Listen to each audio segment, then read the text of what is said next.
for the Rugby League Footballer of the 1960s for Wakefield Trinity. See Dave Hawley. David Hawley was a captain in the Continental Navy and a privateer during the American Revolutionary War. He commanded the US Royal Savage in the 1776 Battle of Valkyr Island, which is generally regarded as one of the first naval battles of the American Revolutionary War, and one of the first fought by the United States Navy. Biography. Hawley was born into a Connecticut seafaring family in 1741. His parents were James and Eunice Hawley, who lived in the Stratfield section of Stratford, Connecticut, now Bridgeport. Hawley's grandfather was Gideon, his great-grandfather was Ephraim, and his great-great-grandfather was Joseph Hawley, a shipbuilder and the first of the name in America. Commission. David Hawley was appointed a lieutenant on July 11, 1776 to serve on the state man-of-war Oliver Cromwell. At a meeting with the Governor of Connecticut and Council of Safety on August 16, 1776, it was voted to draw an order in favor of Captain David Hawley for £180 to enable Hawley to raise a crew of seamen for the naval service of the United States of America on the lakes to the northward, to which he was appointed captain. Battle of Valkyr Island. He served under Benedict Arnold at the Battle of Valkyr Island on Lake Champlain on October 11, 1776. The battle is generally regarded as one of the first naval battles of the American Revolutionary War, and one of the first fought by the United States Navy. Hawley commanded the two-masted schooner US Royal Savage with a crew of 50 men. His cousin Ephraim Hawley served as his lieutenant, and his young nephew Samuel Hawley was also a seaman. The ship ran aground during the battle and was burned by the crew to prevent it from falling into British hands. The Royal Savage had been Arnold's flagship until he went aboard the US Congress.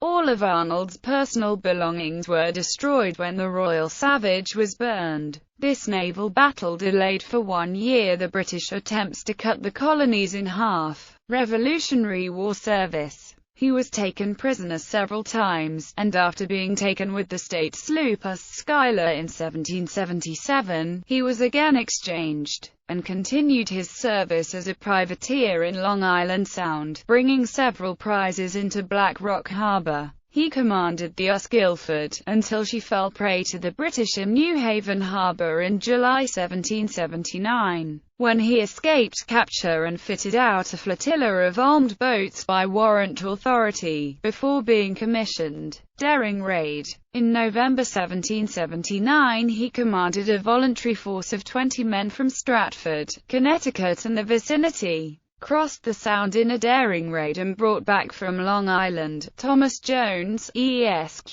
of Suffolk County, one of the judges of the Ministerial Supreme Court of the Crown, and delivered him up as a hostage to exchange for General Goldselleck Silliman, who had been taken prisoner earlier that year. The daring raid and subsequent prisoner exchange were made into the film Mary Silliman's War, produced by Heritage Films, under the auspices of the Institute for Early American History in Colonial Williamsburg, VA. It is based on the biography by Richard and Joy Day Buell, The Way of Duty, Protecting the Connecticut Shore. The next spring, on April 20, 1780, he went from Fairfield, Connecticut with 3 armed boats under his command to Blue Point, Long Island, and captured 11 British and Tory vessels, all of which he either destroyed or ransomed, except 4 which he brought back to Fairfield and libeled. One of the latter was richly laden with West India goods. On April 6, 1780, in company with Captain Ebenezer Jones, he took a Tory sloop commanded by Jared Bell. On October 15, 1780, he partook in the capture of the sloop Dorset.